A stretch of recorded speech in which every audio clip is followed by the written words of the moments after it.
මෙවර අගෝස්තු 5 වෙනිදා පවත්වන ඒ මහා මැතිවරණයට සමගි ජන බලවේගය එහි ලාංඡනය වන දුරකථනයේ ලකුණෙන් සජිත් ප්‍රේමදාස මැතිතුමාගේ නායකත්වයෙන් අපි කොළඹ දිස්ත්‍රික්කයටත් ඒ වගේම මුළු රටේම දිස්ත්‍රික් 22කටමත් තරඟ කරනවා. ඒ සඳහා මගේ මැතිවරණ ව්‍යාපාරය චාම්ම අභිමානවත් අයුරින් දියත් කිරීම සඳහා කැප වුණු සියලුම දෙනාට මගේ ස්තුතිය පළමු කොට ප්‍රදානය කරනවා. දේශපාලනමය වශයෙන් මගේ පළමු අත්දැකීම මා කුඩා කල අපි ඉංගිරිය ප්‍රදේශයේ හිටියේ. එහි සිටිනා කාලේ මා දැක්කා පාරේ ජනතාව වාහනවල පෙළපාලියක් යනවා.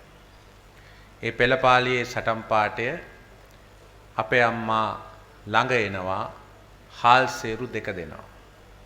ඉතින් අපිත් අපේ අම්මගෙන් ඇහුවා කෝ හාල් සේරු දෙක කියලා. ඒ කිව්වේ සිරිමාවෝ මැතිනිය ගැන. එතුමිය 70 මැතිවරණ ජයග්‍රහණය සඳහා ගෙන සටන් පාටය ගැන.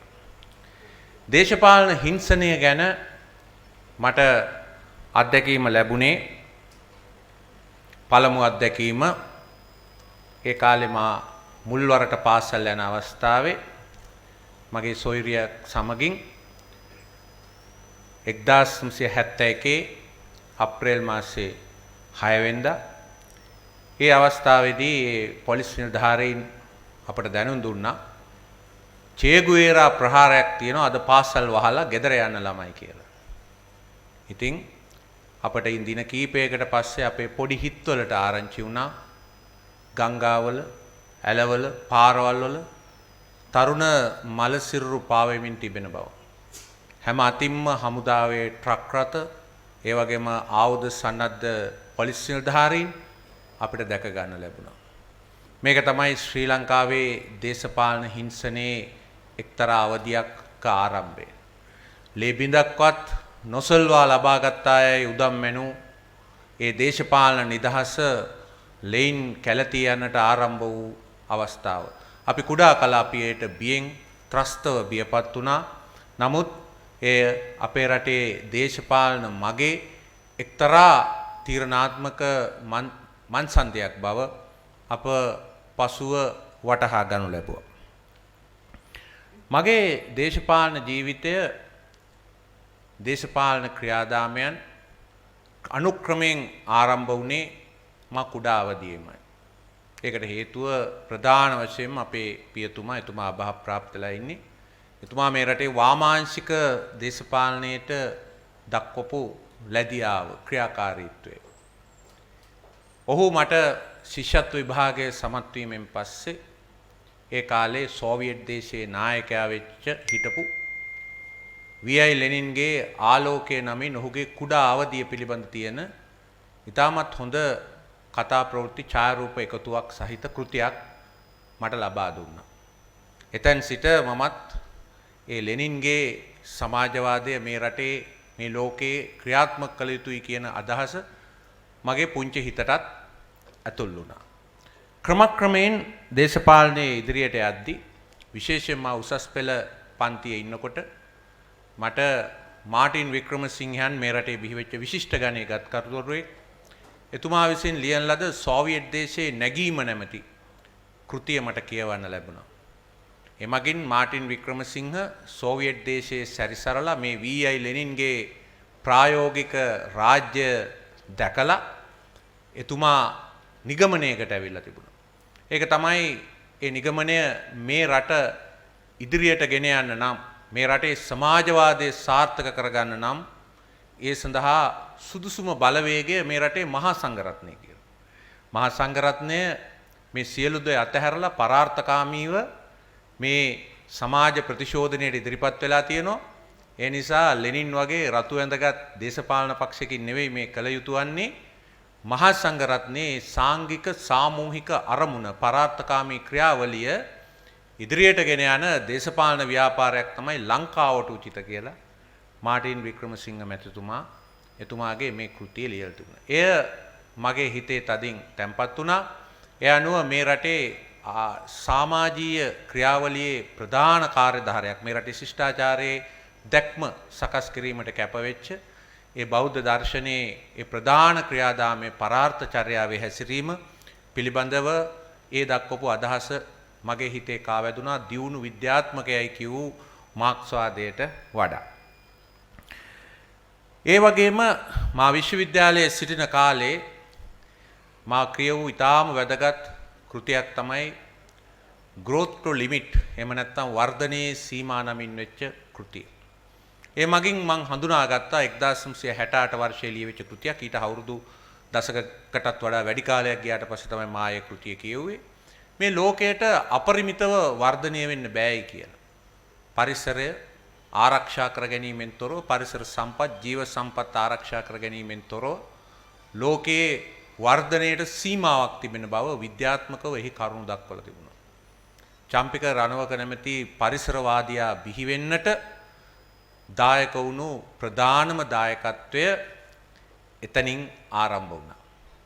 ඒ වගේම අප විශ්වවිද්‍යාලයේ සිටි අවදියේ සිටි ඇතැම් පිරිස් අද අපත් සමග තාමත් මෙහි ඉන්නවා අපේ දේශපාලන සගයන් හැටියට. අප සිටියේ ඉතාමත්ම කලබලකාරී, ඉතාමත්ම ආවේගශීලී, ඉතාමත්ම මර්ධනකාරී යුගයක.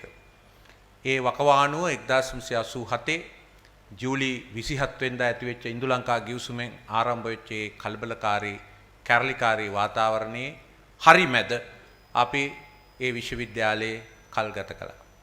බොහෝ දේ අපි දැක්කා. විශාල තරුණ සංහාරයක් සිදුවෙන හැටි, රාජ්‍යයට සිදුවෙන විශාල හිංසනය, හානිය, දේපොළ විනාශය, දහස් ගණන් රටින් පලා යන ආකාරය, අධ්‍යාපනයේ කඩාකප්පල් වුණු පිරිස් මේ අනාදී වශයෙන් විශාල දුක්ඛිත ක්‍රියාදාමයක් අප දුටුවා. මේක දැකලා අපි කම්පා වුණා. ඒ අනුව තමයි මම පළවෙනි කෘතිය ලිව්වේ 1988 ඒ ජනාධිපතිවරණයෙන් පස්සේ විශ්වවිද්‍යාල විවෘත කළාට පස්සේ අපේ මග නමින් කෘතියක් ලිව්වේ. එයින් මා පෙන්නලා දුන්නේ මේ මාක්ස්වාදී කැරලිකාරී මාවත නෙවෙයි විශ්වවිද්‍යාල ශිෂ්‍යයාට තියෙන්නේ.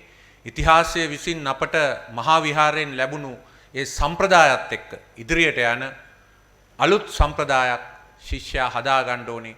ශිෂ්‍ය ව්‍යාපාරය ඇති කර ගන්න ඕනේ. ඒක තමයි අපේ මග කියලා මා නම් කළා. එය අපේ ශිෂ්‍යයින්ට ලබා දෙන්න කටයුතු කළා. නමුත් අපි බොහෝ පමා වෙලා තිබුණා. ඒ දේශපාලන ව්‍යාපාර ශීඝ්‍ර ඉදිරි ගමනක ගියා.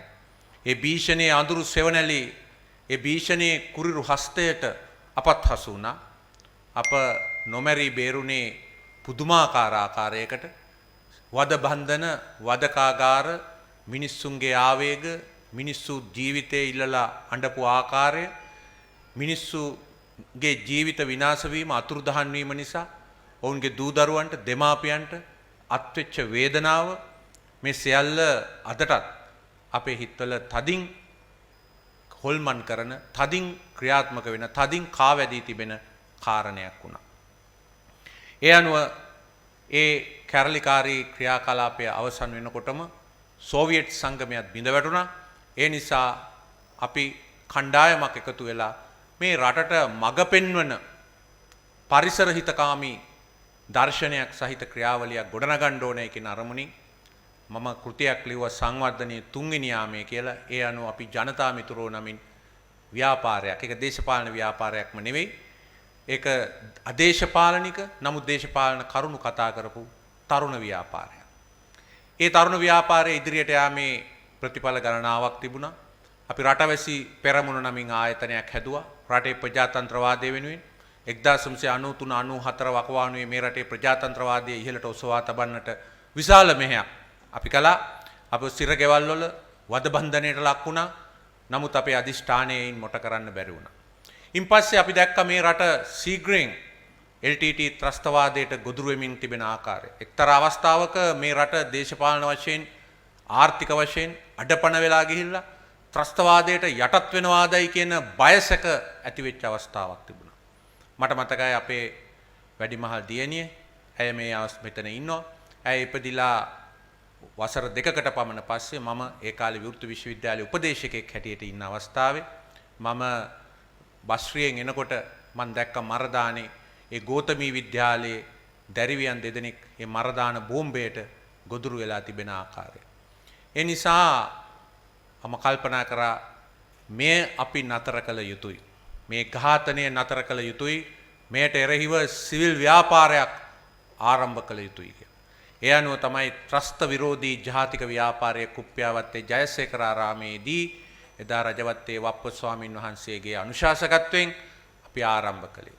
එහි මූලික සමාජිකයන් කිහිප දෙනෙක් මට මෙතන දකින්න ලැබෙනවා. ඊටාම සතුටට කාරණයක්.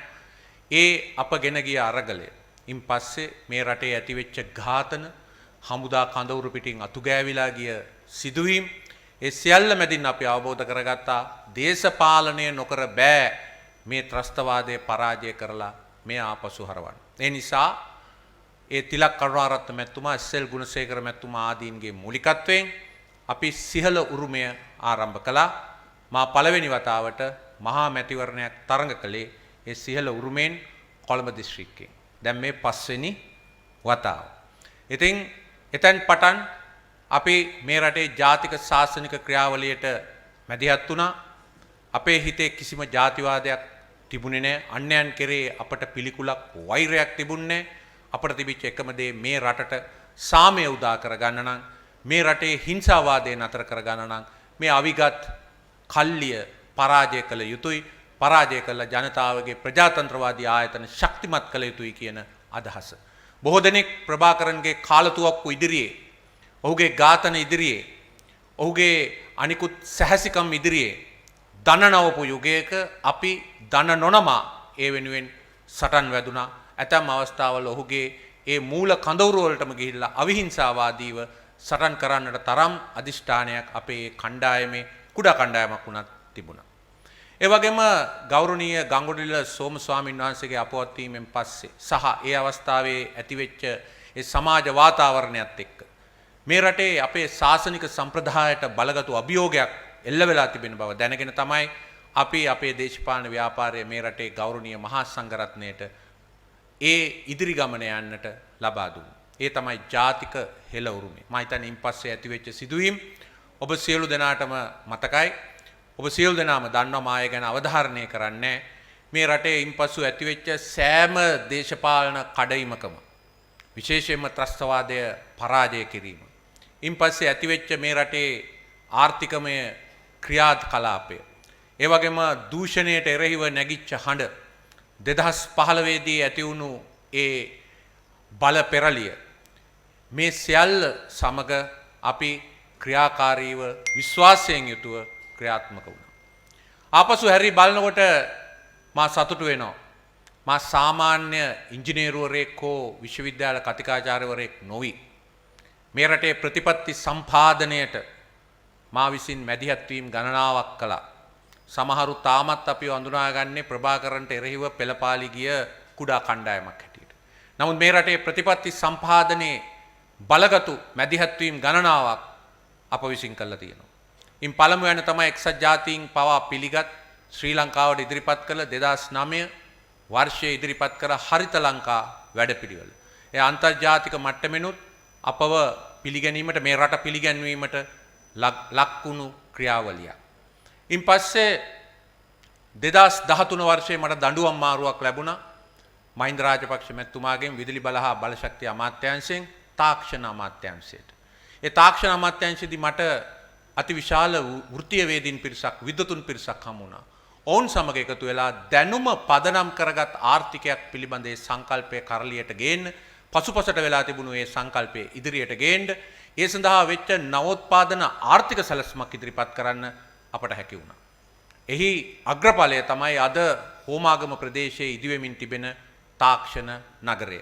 ඒ තමයි අපේ සිලිකන් වැලිය, ඒ තමයි අපේ බැංගලෝරය, ඒ තමයි අපේ ෂෙන්ෂෙන් ආර්ථික කලාපයේ චීනයේ තියෙන. එය අපි නිවර්දිව ඉදිරියට ගෙන ගියොත් මේ රටේ තරුණ පරම්පරාවටත්, ඒ වගේම මේ රටේ වෘත්තීය වේදීන්ටත්, මේ රටටත් ඉතාමත්ම නවීන ක්‍රියාකලාපයක් ඉදි වෙනවට කිසිම සැකයක් නැහැ. එදා ඒ සඳහා 2016 සැප්තැම්බර් 22 මුල්ගල් තබන දවසේ රනිල් වික්‍රමසිංහ අගමැතිතුමා හිට සහභාගී වුණා. ඒ අවස්ථාවේදී මම ප්‍රකාශ කළා 1858 දී ජේම්ස් ටේලර් මේ රට පළවුන් තේ පැලය ගෙන ආපු වෙලාවේ ඔහු සිතුවේ නෑ වෙන්න පුළුවන් මේ රටේ අනාගතයේ ප්‍රධාන අපනයනය බවට මේ රට ජාත්‍යන්තර තලයට ඉහළට ඔසවා තබන ප්‍රධාන ක්‍රියාවලිය බවට මේ සිලෝන් ටී පත් වෙයි කියලා ඔහු නොසිතන්නේ නැති. ඒ වගේම උපාලි විජයවර්ධන මැතිතුමා හා ජයා ජයවර්ධන මැතිතුමා ලලිත් ඇතුළත් මුදලි මහත්මයාත් එක්ක ගිහිල්ලා 1978 ඒ නිදහස් වෙළඳ කලාපය කටුනායක ආරම්භ කළ අවස්ථාවේ ඔවුන් නොසිතන්නේ නැති තේපොල් රබර් වෙනුවට අඟලුම් කර්මාන්තයෙන් ශ්‍රී ලංකාව මේ ජාත්‍යන්තර වෙළඳාමේ ස්ථානයක් හිමි කරගන්නට ඉන් දශකයකට හමාරකට පස්සේ හැකි වෙයි කියලා සමහරට උන් බලාපොරොත්තු නොවෙන්නේ නැති. අද ලක්ෂ ගණනකට ආදායම උපදවන ක්‍රියාවලියක් බවට එය පත් වී තිබෙනවා. ඒ වගේ මම විශ්වාස කරනවා මේ 2016 සැප්තැම්බර් 22 ඇති වෙච්ච තාක්ෂණ නගරය අපගේ සිලිකන් වැලිය අපි නිවැරදි ලෙස ඉදිරියට ගෙන ගියොත් සියලු ආණ්ඩු ඊර්ෂ්‍යාවෙන් තොරව ඒ ක්‍රියාවලිය ඉදිරියට ගෙන ගියොත් මේ රටේ ඉතිහාසය ආර්ථිකය සමාජය වෙනස් කරන ක්‍රියාවලිය බවට ඒ පරිවර්තනය වෙනවට සැකයක් නැහැ. ඊළඟට 2015 අපි තවත් බලගතු ප්‍රතිපත්ති සම්පාදනයක් කළා. ඒ තමයි මේ රටේ බලශක්තිය. අද මෙතන ඉන්නවා එහි මූලික වෙච්ච මහත්තුරු කීප දෙනෙක්ම මේ රට බලශක්තියෙන් ස්වයංපෝෂිත කිරීමේ සැලැස්ම මන්නාරම් ද්‍රෝණීය තෙල් හා ගෑස් ගවේෂණය සහ ඒ හරහා ශ්‍රී ලංකාවට ගෑස් බලශක්ති ප්‍රභවයක් හැටියට හඳුන්වා දීමට ඒ වගේම හරිත බලශක්ති ප්‍රභවයන් ඉදිරියේදී ප්‍රවර්ධනයට සහ මේ රටේ විදුලි බලය හා අනිකුත් ශේෂ්ඨවල සිදු කිය යුතු නවීකාරක භාවය පිළිබඳව ඇති කරන ලද බලගතු ආර්ථික සමාජීය සහ තාක්ෂණික සැලසුම. ඒ සැලසුම අපි 2015 දී ජනගත කළා. මම හිතන්නේ දේශපාලන වේදෙන් තොරව ඒ ක්‍රියාත්මක යුතුයි. නමුත් අපිට පේනවාද බලලෝභී ධනලෝභී පිරිස් නැවත වතාවක් ඒ සැලසුමෙන් පිටත යම් යම් නිර්මාණ කිරීමට කැප වෙනවා. ඒකෙන් සිද්ධ වෙන්නේ මේ රට තවත් ණයබරින් යුතු රටක්. ඒ වගේම අභාග්‍ය සම්පන්න පරිසර ඛේදවාචකයකට ගොදුරු වෙන රටක් බවට පරිවර්තනය වී. 2016 වසරේදී මා තවත් බලගතු ක්‍රියාවලියකට දායක වුණා ප්‍රතිපත්ති සම්පාදකයෙක් ලෙස. ඒ තමයි මේ රටේ ජාතික භෞතික සැලසුම සකස් කිරීමත් මහනගර සැලසුම ඇති කර ගැනීමටත් කටයුතු කිරීම. අග්‍රාමාත්‍ය කාර්යාලයේ රනිල් වික්‍රමසිංහ මැතිතුමාගේ කාර්යාලයේ තිබුණු ඒ ව්‍යාපෘතිය අපට බාර දුන්නා. අපට හිටියේ ව්‍යාපෘති කණ්ඩායමක් පමණයි. අපට කිසිම ආයතනයක් තිබුණේ නැහැ. ඒ මගින් අපි මේ රටේ ප්‍රවාහන ශාස්ත්‍රයේ ඒ වගේම මේ රටේ පාරිසරික ශාස්ත්‍රයේ ජල කළමනාකරණ ශාස්ත්‍රයේ ඒ වගේම තාක්ෂණික ශාස්ත්‍රයේ මේ හැම ශාස්ත්‍රයකම අවශ්‍ය කරන ඒ අනාගත සැලසුමේ මුල් පිටපත සකස් කරන්නට අපට හැකියාව ශක්තිය ලැබුණා. එය අපි අනලස්ව ක්‍රියාත්මක කළ යුතුයි. ඒ ක්‍රියාත්මක කිරීමෙන් තොරව මේ රටට මේ නාගරීකරණයේ තියෙන අයහපත් අංග ලක්ෂණ වලින් ගැලවීමක් නැහැ. අපි ඒක ආරම්භ කරපු වෙලාවේ බොහෝ දෙනෙක් ඇහුවා කොහෙන්ද ඕවට සල්ලි? ලංකාවට තියනවද ඕවා ආයෝජනය කරන්න කියලා. නමුත් එහි තිබුණු ව්‍යාපෘති ගණනාවක් වරාය නගරයට අමතරව බේරේවව වටා අද එක පැල්පතක්වත් නැහැ.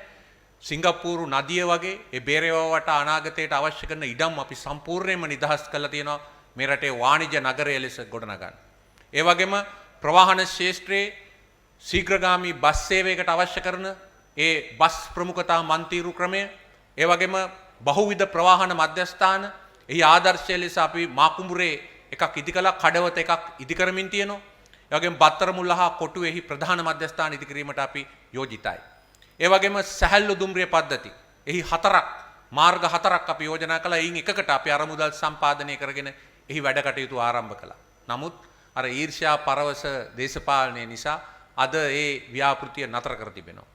නමුත් අපි අනාගත සමගි ජනබලවේග ආණ්ඩුවක ප්‍රධානම කර්තව්‍ය ලෙස කඩුවෙල සිට පිටකොටුවටත් ඒ වගේම කඩවත සිට කිරළපණයටත් ඒ වගේම මොරටුවේ සිට පිටකොටුවටත් ආදී වශයෙන් තිබෙන එම සැහැල්ලු දුම්රිය ව්‍යාපෘති අපි ක්‍රියාත්මක කරනවා. ඒකට අවශ්‍ය තාක්ෂණ ශක්තියත් අධිෂ්ඨානයත් අපට තිබෙන බව අපි බොහොම පැහැදිලිව ප්‍රකාශ කර සිටිනවා මිත්‍රෝනි. ඒ වගේම අපේ තාක්ෂණ නගරය ඒ නගරය අපි අවශ්‍ය වුණේ ඒ පිටත වටරවුම් මාර්ගය ඔස්සේ හෝමාගම සිට මාළඹේ දක්වා කරන්න. එහි පළමු පියවර අපි සාර්ථකව නිම කළා තියෙනවා. එහි කර්මාන්ත පුරේ සඳහා අපි ඉඩම් අත්පත් කරගෙන තියෙනවා. ඒ සමහර උත්සාහ කරනවා මේ ඉඩම් ආපහු බෙදා දෙන්න මිනිස්සුන්ට පදිංචි වෙන්න. ඒ සඳහා අවශ්‍ය කරන සියලුම ණය පහසුකම් අපි ආසියානු යටිතල පහසුකම් බැංකුවෙන් ලබාගෙන ඉවරයි. විදුලිය ජලය මාර්ග පද්ධති ඇති කරන්නට. මේ රටේ නවෝත්පාදන ව්‍යාපාරිකයන්ට අවශ්‍ය කරන කර්මාන්ත පසුබිම ඇති කරන්න. රැකියා 1,50,000ක් ඒ මගින් බිහි කරන්න අවශ්‍ය කරන පසුබිම පදනම වසර 3මාරක් ඇතුළත අපි විසින් දැම්මුවා. ඒ වගේම කෙරවලපිටිය ප්‍රදේශයේ අපි ඇති කරපු ප්‍රවර්ජන නගරය ඒ අද අපිට පේන අර පෑලියගොඩ නව මැනින් මාකට් සංකීර්ණයේ ඉඳන් දිගටම අපේ ප්‍රවර්ජන නගරයට අද වෙනකොට ආයතන 6ක් ගමන් කළා. ඊටාම බලගතු ප්‍රවර්ජන නගරයක් ඉදි වෙලා තියෙනවා. ඉතින් මේ ආකාරයෙන් අපි යොදාගත් ක්‍රියාමාර්ග වලට අමතරව රටින් මේ කොළඹින් පිටත මහනුවර, යාපනය, ඒ වගේම ගාල්ල, ඒ වගේම කුරුණෑගල ආදී නගරවල අපි ආරම්භ කළා. ඒ උපාය මාර්ගික නගර ව්‍යාපෘතිය අපි ක්‍රියාත්මක කරලා තියෙනවා. මේවා සියල්ලම පාහේ විදේශ ආයතන පවා ඊටමත් කෙටි කලකින් මෙවැනි ව්‍යාපෘති දූෂණයෙන් තොරව කිරීම ගැන අපට විශාල ස්තුති වීමක් අපට ඔවුන්ගේ ප්‍රශංසාව හිමි කිරීමක් කරලා තියෙනවා. එහි ප්‍රතිඵලයක් හැටියට 2018 වර්ෂයේ පාර්ලිමේන්තුවේ ගිණුම්කාරක සභාව රටේ හොඳම මූල්‍ය විනය සහිත අමාත්‍යාංශයේ බවට අපේ බස්නාහිර මහනගර අමාත්‍යාංශය පත් කළා. අපි ඒ වැඩිම ලකුණු ලබාගෙන ඒ කටයුත්ත කළා. අද ඔය තැන් තැන්වල අපිට අර දූෂණේ මේ දූෂණේ කිය තැන් තැන්වල චෝදනා කරන අයට පිළිතුර ඒ විවිධ මාන 20ක් ඔස්සේ මේ රටේ සෑම අමාත්‍යාංශයක්ම ඇගීමට ලක්කොට අපට ලබා දුන් රන් සම්මානයේ බව මම ඔවුන්ට ප්‍රකාශ කරන්න කැමතියි. ඒ වගේම අපි දේශපාලනමය වශයෙන් මේ රටේ අවශ්‍යතාවය මත අපි ක්‍රියාත්මක වෙලා තිබෙනවා. මේ රටේ මහින්ද රාජපක්ෂ මැතිතුමාට අපි සහයෝගය දීමේ ප්‍රධානම අරමුණ උනේ මේ රට ත්‍රස්තවාදයෙන් මුදා ගැනීම. ඒ සඳහා එතුමාගේ සූදානමක් 2005 නොතිබුණත් ඒ මාවෙල්ලාරු සිදුවීමෙන් පස්සේ මේ රට එතනට ගිහිල්ලා ඒ ත්‍රස්තවාදයේ බියසකින් මුදා ගැනුණා. ඉන් පස්සේ එතුමාගේ 2010 මැතිවරණයේදී ආසියාවේ ආශ්චර්යය නමින් ශ්‍රී ලංකාවේ විශිෂ්ට භූගෝලීය පිහිටීම මුල් කරගෙන මේ රට ආර්ථික වශයෙන් විශ්වයේ ඉහළ තැනක ඔසවා තබන්නට අවශ්‍ය කරන සැලසුම එතුමාට සකස් කළ දුන්නේ අපයි. ඒ ගැන ඒ පැත්තේ ඉන්න කාටවත් වාද විවාද කරන්න බෑ. ඒක සම්පූර්ණයෙන්ම සකස් කරලා අපි දුන්නා. මේ රටේ භූගෝලීය පිහිටීම පාවිච්චි කරලා ඩුබායි හා සිංගප්පූරු අතරේ ශක්තිමත්ම නාවක වාණිජ ඒ වගේම ගුවන් කේන්ද්‍රය බවට අපේ ශ්‍රී ලංකාව පරිවර්තනය කිරීමේ ගමන් මඟ. ඒ වගේම අපි එතුමා ක්‍රමක්‍රමයෙන් මේ තමන්ගේ සංවර්ධනයට මුවාවමින් ඉතාමත්ම බලගතු ආකාරයේ ජාතික මංකොල්ලයක් මේ රටේ ක්‍රියාත්මක කරන බව දැනගත්තාම අපි අපේ ජනවරමට ගරු කරමින් අපේ ජනතාවට ඒ කොළඹ දිස්ත්‍රික්කය හා රටේ පිරිසට 2010 අපට දුන් ජනවරමට ගරු කරමින් කටයුතු කළා. ඒ ජනාධිපතිවරණයට පෙර අපි ඉල්ලා අස්ුණා. ඒ ඇමති දූරවලින් අස් වෙලා අපි මේ රටේ ප්‍රජාතන්ත්‍රවාදයේ ස්ථාපිත කිරීමේ බල පෙරළියට 2015 දායක වුණා. අවාසනාවකට අප ලබා දුන්නේ දේශපාලන බලය පරිහරණය කරන්නේ කොහොමද, ඉදිරියට ගෙනියන්නේ කොහොමද, ඒ ජනවරමට ගරු කරන්නේ කොහොමද කියලා අපි ඉහළට ඔසවා තැබපු ඒ ප්‍රධාන නායකයන් දෙපළ මෛත්‍රීපාල සිරිසේන මැතිතුමාත් රනිල් වික්‍රමසිංහ මැතිතුමාටත් අමතක වුණා. ඩීල් දේශපාලන කරුවන් ඒ දේශපාලන ක්‍රියාවලියේ ඒ රජයේ ඒ ආණ්ඩුවේ යාන්ත්‍රණය තමන් අතට අරගෙන මුළුමනින් මේ රජය විනාශයට ව්‍යසනයට පත් කළා. අපි දැන් අලුත් ගමනක් ආරම්භ කොට තිබෙනවා. ඒ තමයි සජිත් ප්‍රේමදාස මැතිතුමාගේ නායකත්වයෙන් යුතු සමගි ජන බලවේගය. ඇයි සජිත්? මම එතුමාව විශාල කාලයක් ඇසුරු කර නැහැ. කැබිනට් සගයෙකු හැටියටයි මා එතුමාව හඳුනාගත්තේ. අද මේ රටට අවශ්‍යයි ඉදිරිය බලා යන්න නව ව්‍යාපාරයක්, නව ගමනක්. හැම විටම මේ ශ්‍රී ලංකාවේ ඉදිරි මඟ තීරණය වෙලා තියෙන්නේ නව දේශපාලන ව්‍යාපාරවලින්. ලංකා ජාතික සංගමයේ 1917 බිහි වුණේ රටට නිදහස අරගෙන නිදහසෙන් පසු රට පාලනය කිරීමේ අරමුණින්. නමුත් ඩී.එස්. රණායක මහතා ඒ ලංකා ජාතික සංගමයෙන් ඉවත් වෙලා 1947 එක්සත් ජාතික පක්ෂය නැමැති නව දේශපාලන ව්‍යාපාරය ඇති කළා. එක්සත් ජාතික පක්ෂයට මේ රටේ ජාතික සංස්කෘතිය තේරෙන්නේ නැහැ කියන අදහසින් මේ රටේ මහා සංඝරත්නය ඇතුළු පිරිස් ඇති කරපු ඒ බලගතු උද්වේගකර දේශපාලන ව්‍යාපෘතිය නිසා SWRD බණ්ඩාරනායක මැතිතුමා එයින් ඉවත් වෙලා ශ්‍රී ලංකා නිදහස් පක්ෂය නැමැති නව දේශපාලන ව්‍යාපාරය ඇති කළ බලය අල්ලා ගත්තා. ඊට පස්සේ මේ රට ඉක්මනින් සමාජවාදය කරා ගෙනියාමේ අරමුණින් 1970 දී 63 ඇතිවෙච්ච ඒ ශ්‍රී ලංකා නිදහස් පක්ෂයේ සමසමාජ කොමියුනිස්ට් පක්ෂවල එකතුවෙන් ඇදිච්ච සමගි පෙරමුණ නැමැති නව දේශපාලන ව්‍යාපාරයට බණ්ඩාරනායක මැතිණිය ආචාර්ය එන්.එම්. පෙරේරා සහ එස්.ඒ. වික්‍රමසිංහ මැතිතුමන්ලා නායකත්වය දුන්නා. එය පරාජයට පත් කළේ ජයා ජයවර්ධන මැතිතුමා අලුත් ආර්ථික දැක්මක් සහිතව අලුත් එක්සත් ජාතික පක්ෂයක් බිහි කළා. අලුත් දේශපාලන වැඩපිළිවෙලක් තරුණ පිරිසක් ඉදිරියට දමලා මේ වයෝවෘද්ධ දේශපාලඥයා රට තරුණ කිරීම සඳහා ඉදිරිපීමක් ලැබුවා. එතුමා පිළිබඳ මොන විවේචන තිබුණත් ඔහු තමයි මේ රටේ දේශපාලනේ මම දකින හැටියට තමන් කරන්නේ මොනවද කියලා හරියටම දැනගෙන ක්‍රියාත්මක වෙච්ච එකම දේශපාලකයා ජයා ජයවර්ධන පමණයි. අනික් අය තමන් කරන්නේ මොනවද කියලා දැනගෙන නැතුව ක්‍රියා කරපු අය තමයි කොච්චර උගත්කම් තිබුණත් කොච්චර ප්‍රායෝගික අත්දැකීම් තිබුණත් කොච්චර රටට කැප වුණත්.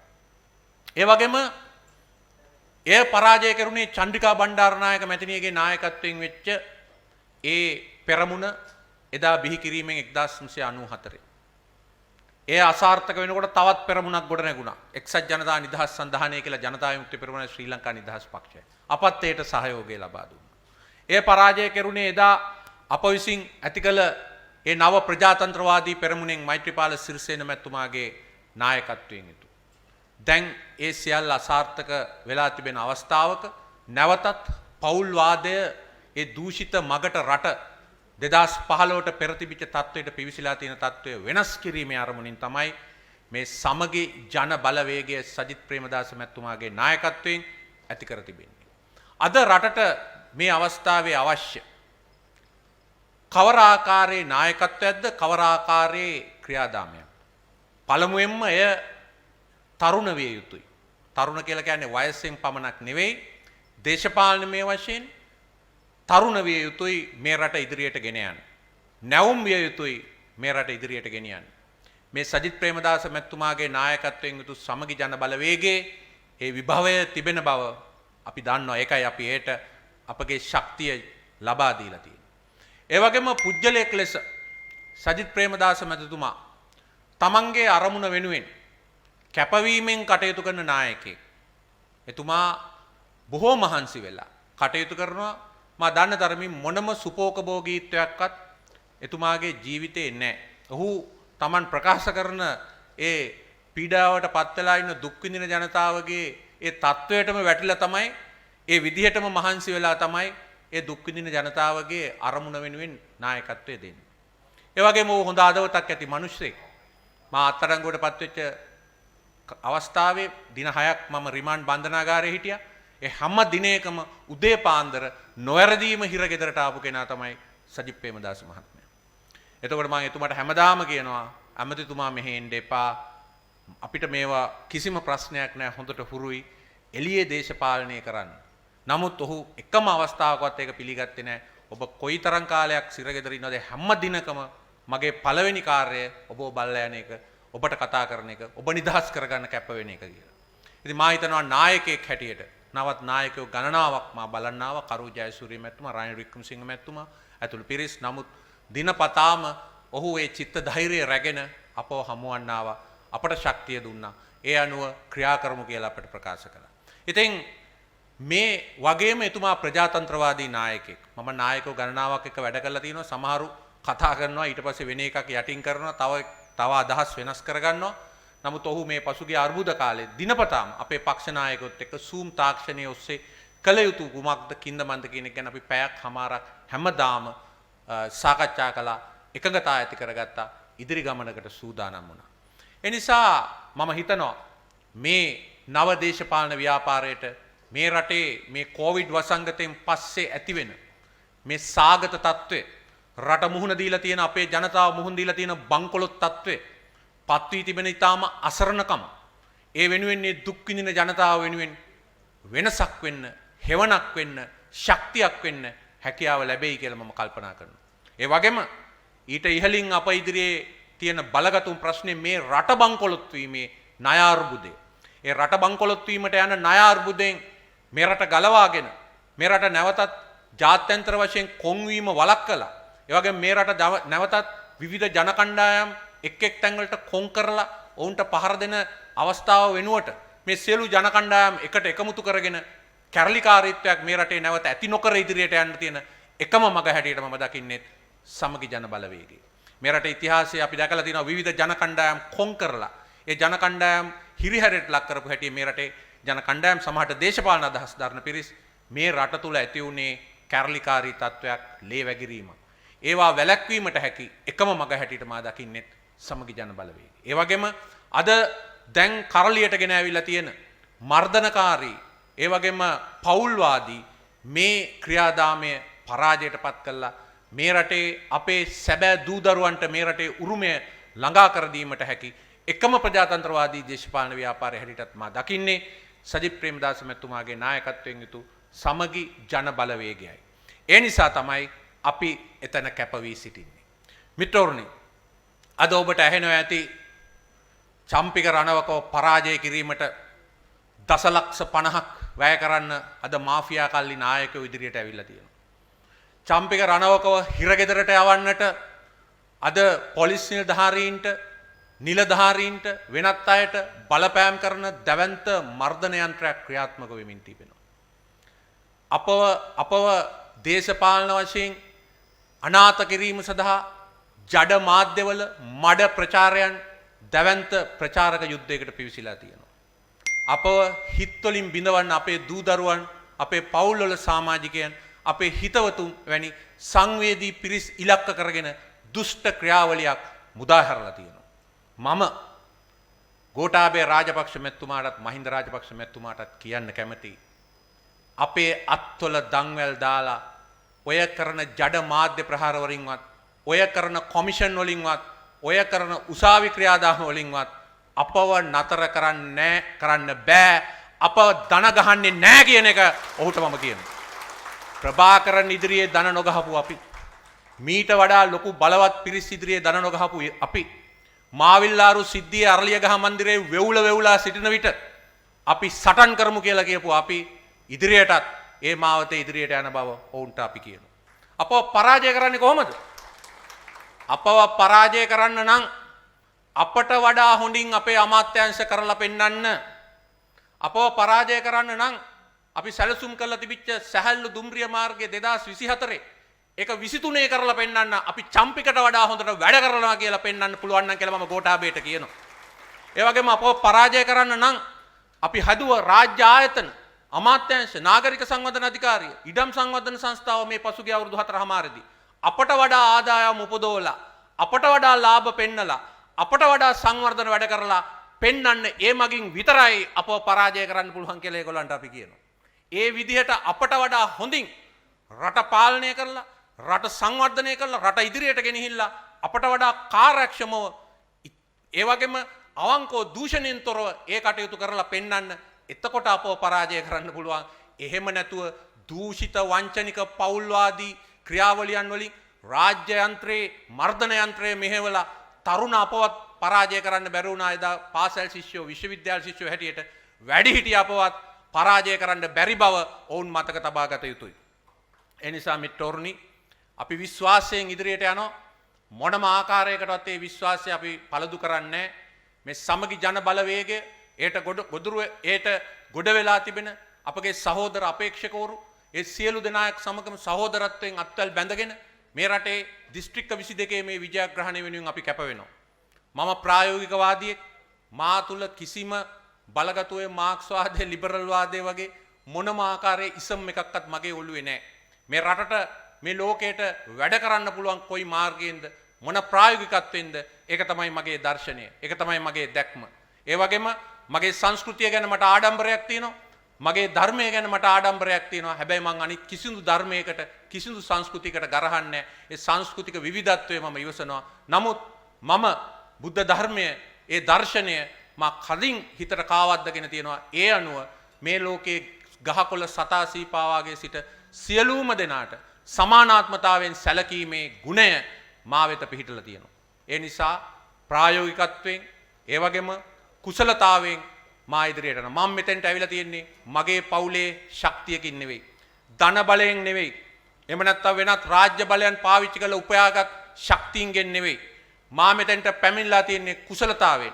මගේ අදිෂ්ඨානයත් මේ රටේ පසුපසට තල්ලු කරලා දාලා තියෙන මේ රටේ ග්‍රාමීය වේවා නාගරික වේවා අවවර ප්‍රසාදිත කුසලතාවෙන් පිරිච්ච අලුත් තරුණ පරපුර වලට මේ රටේ දේශපාලන බලය ලබා ගැනීමට පාර නිර්මාණය කිරීමයි මාවත නිර්මාණය කිරීමයි මගේ ක්‍රියාකලාපය. News Hub, peopleizing the news.